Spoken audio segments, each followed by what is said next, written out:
যখন রপ্তানি কমে তখন সরকারের কাজ কি? একটা প্রণোদনা দেওয়া, তাদেরকে হেল্প করা। একটা মানুষ যখন অসুস্থ হয় তাকে ওষুধ দিতে হয়, রাইট? তা আপনি কি করলেন? গত জুন মাস থেকে আমার ইনসেন্টিভটা কমাই দিলেন, যে প্রণোদনা দিতেন সেটা কমাই দিলেন, ক্রমশ কমাচ্ছেন, বলতেছেন যে এলডিসি গ্র্যাজুয়েশন হবে। এলডিসি গ্র্যাজুয়েশন একটা আত্মহত্যা করবো। আজ আমি জানি আমি আত্মহত্যা করতে চাই, আত্মহত্যা করলে মরে যাবো, তাই বলে আমি আজকে থেকে খাওয়া কমাই দিব? বরঞ্চ আমি যদি মনে করি যে হ্যাঁ আমি আগামী বছর নভেম্বর মাসে আত্মহত্যা করবো, আমি এখান থেকে পোলাও করবো, ইচ্ছা মতন খাবো, যে ঠিক আছে মরি যখন যাবো এনজয় করিনি আমার লাইফটা। তাই এনিওয়ে সরকার আসলে ওই পর্যায়ে যাওয়া উচিত ছিল। সরকারের উচিত যে এখন আমাদের যে গার্মেন্টস এবং টেক্সটাইল খাত যে একটি ভয়ঙ্কর সময়ের ভিতরে যাচ্ছে, এই কারণে আমাদের কি কি লাগবে, এখন এসে আমাদেরকে আপনি বলতে কি করলেন? 9% ইনসেন্টিভ বাড়ালেন, আপনি আমার 7% প্রভিডেন্ট ফান্ড কম্পালসারি করে দিলেন। আপনারা সবার জন্য করছে, অন্যরা তো লোকাল সেক্টর তদারকি নেই, আমার উপর তো বাইরে তদারকি আছে। আপনি আইন তৈরি করবেন আজকে কালকে থেকে আমার মানতে হয়, না হলে আমার নন কমপ্লেন্ট হয়ে যাবে, বাইরে অর্ডার দিবে না। আপনি আমার এখন খরচ বাড়াচ্ছেন, আমার একদিকে ফ্যাক্টরিগুলো বন্ধ হচ্ছে, আপনি খরচ বাড়াচ্ছেন, আপনি 13% সুদ হার নিয়ে গেলেন। আমার ইডিএফ ফান্ড ছিল এক্সপোর্ট ডেভেলপমেন্ট ফান্ড, আপনার বললেন যে আমার $20 বিলিয়ন নিচে নেমে গেছে আমার ফরেন রিজার্ভ, বন্ধ করে দিলেন। এখন তো $30 বিলিয়ন ক্রস করছে, আপনি আবার চালু করেন না কেন?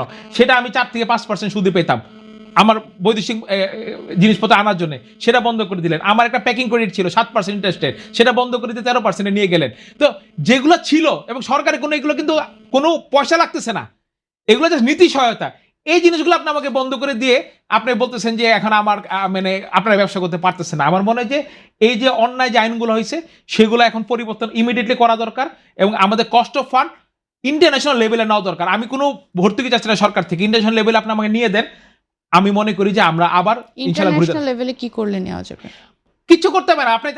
আপনার একটা ইডিএফ, আপনি ধরেন একটা ফরেন কারেন্সি, আপনি এটার মধ্যে কোনো ইনকাম নাই, আপনি এই ফরেন কারেন্সি থেকে আপনি $4 বিলিয়ন আমাদেরকে ইনভেস্ট করেন, আপনি তো এটা গ্যারান্টেড, আপনি আমার ব্যাংকে থেকে এটা নিয়ে নিতেছেন, এখান থেকে আপনি 4% পাচ্ছেন, 5% পাচ্ছেন, এটা তো আপনার দেশের লাভ। পদ্মা সেতু, মেট্রো রেল এবং এলিভেটেড এক্সপ্রেসওয়ে নির্মাণের গর্বিত অংশীদার বসুন্ধরা সিমেন্ট। আপনি টাকাটা ব্যাংকের মধ্যে রেখে দিয়েছেন যেন রিজার্ভ চুরি হইতে পারে, কথার কথা আর হবে না ইনশাল্লাহ। কিন্তু এইটা আপনি আমাদেরকে ইনভেস্ট করেন, আমাদের মধ্যে যদি কেউ টাকা না দেয়, তার মাল তার জিনিসপত্র বিক্রি করে ডলারে বিক্রি করে আপনি তার থেকে নিয়ে নেন জিনিসটা, আপনি শক্ত হন। কিন্তু আমি লোন নেওয়ার আগে চিন্তা করছি, হ্যাঁ আমি $2 লাখ নিচ্ছি, আমি $2 লাখ দিতে পারবো কিনা, না দিলে কিন্তু আমার জমি বিক্রি করে ডলার কিনে সরকার ডলার নিয়ে নিবে।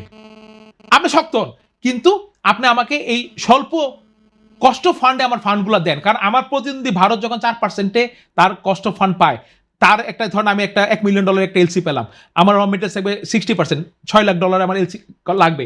এই $6 লাখ খরচ যখন আমার পরে 13%, 14%, আর ভারতের পরে 4%, আমি তো কম্পিটিশন হারাই ফেলাই, এবং এটা জন্য সরকারের কোনো ক্ষতি হচ্ছে না। এই জায়গাগুলোতে আমি বলতেছি সরকারের হাজার হাজার কোটি টাকার ফান্ড পড়ে আছে, মানুষ ইউজ করতে পারতেছে না। কেন পারতেছে না?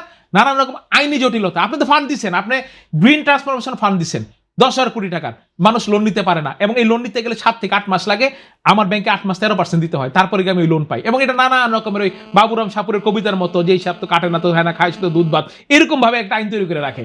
তো এইভাবে তো ধরেন কি আপনার আইন তৈরি করলে হবে না, যেটা মানুষ সহজে নিতে পারে, যে ফেরত দিবে সে যেন নিতে পারে, সহজ করে দেন। আপনি বললেন যে হ্যাঁ আপনার কাছে 5% গ্রিন ট্রান্সফরমেশন ফান্ড, আপনি ওইখান থেকে মেশিন আনেন, ভাই ওটা তো আপনি আসে, কিন্তু মানে কাজের গোয়ালের মতো আর কি।